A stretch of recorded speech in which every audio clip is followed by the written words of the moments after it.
Welcome to the class 7 students. This is the continuation part of the chapter nervous system in humans. In my previous video I started talking about brain as a whole. I have given you a few information and the basic idea about how brain is, what the parts of brain are. I have also shown you a picture, but today I am going to talk about in details about the different parts of the brain. So to give a recap, what are the parts of the brain? The three main parts of the brain are cerebrum, cerebellum and medulla oblongata. So now let's look into that picture again so that I can explain you in a better way where the location of these three parts are within the brain and how they function. Okay, so let's go back to the picture. So students, you have already seen this picture in my previous video. Here I showed you the three different parts of the brain, which are cerebrum, cerebellum and brainstem. In your book the name is given as medulla oblongata. Both are the same thing. Basically brainstem is the other name of medulla oblongata. Okay, so now let's talk about cerebrum first. Okay, as you can see, the whole yellow colored part of the brain is the cerebrum. Okay, and the cerebrum is the largest part of the brain. The about 90% of the brain is occupied by the cerebrum. The location of the cerebrum can be said that it is the uppermost part of the brain. Now, what are the functions of cerebrum? It is a center for memory and intelligence. Whatever you read, whatever you learn for your study purpose, or suppose you learn someone's name, learn someone's means any information. If you learn something, the capability to remember that for a long time means which we call as memory is means the center for that memory is the cerebrum, and same for intelligence. Okay, it controls mental activities such as thinking and reasoning. So when we think something, when we find reasons for something, when we justify something, all these are done by the cerebrum of the brain.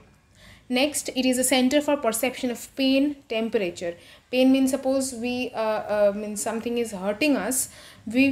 How will we understand? Obviously the brain will send us the message that this thing is hurting us, so we need to move away from that thing. But exactly which part of the brain? The cerebrum of the brain. Okay, so not only pain, temperature, as I have given you the example at the beginning of this chapter. Temperature, high temperature, low temperature. For at high temperature we will feel hot, at low temperature we will feel cold.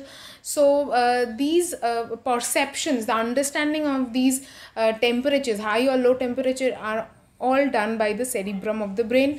Next, touch, sight, sound, taste and smell. Touch means if we touch something or someone or something touches us, then how will we realize that someone is touching us? By the cerebrum. Sight, if we are seeing something, the cerebrum will analyze what we are seeing. Sound, taste and smell, everything same. If we are hearing any sound, if we eat something, we will get to know the taste of it. If we smell something, we will get to know what is that smell of what. So all these things are analyzed by the cerebrum.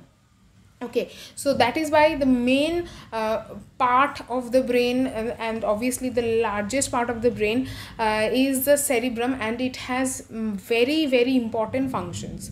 Okay, so we are done with cerebrum. Next, moving on to the cerebellum. Now, cerebellum is just located below the cerebrum. In your book, the location is written as it is located below and behind the cerebrum and above the medulla oblongata. So this is below and behind, means on the opposite side of the cerebrum, and above means this medulla oblongata, this one is starting right below the cerebellum, right? So that is why it is saying that it is located below and behind the cerebrum and above the medulla oblongata. So now what are the functions of cerebellum? It maintains the balance of the body, the way that we do not fall here and there while walking, while standing. We maintain the balance of our body. That is done by the cerebellum. Okay, so this balance of our body, maintaining the balance of our body is not only done by the cerebellum part of the brain. There is also a small part of our inner ear known as cochlea, which also controls or maintains the balance of our body, but it is also done by the cerebellum, and it is a very, very important function.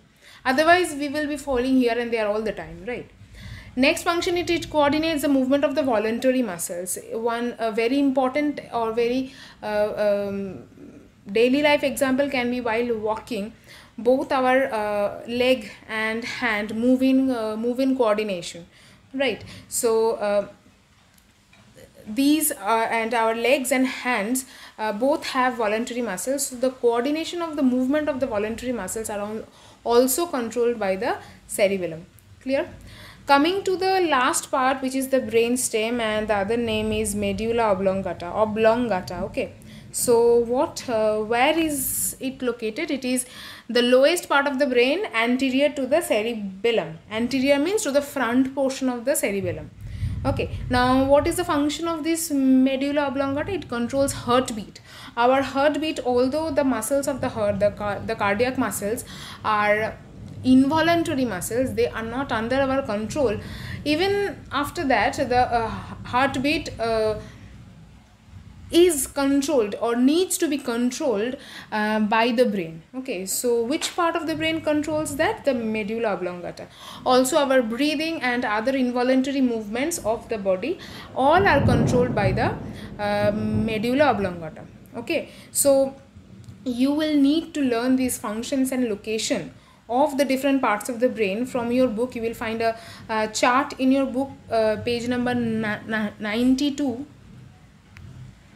So I have discussed with you the different parts of the brain, their functions and location in details. You will need to learn the details or the information of it from the chart on page number 92. You will find a table 8.1, this one. Okay, in this one you will find it all written point wise, so if you learn from this one, it will be better for you. A few more informations you will find on the left hand side in the boxes in page number 92.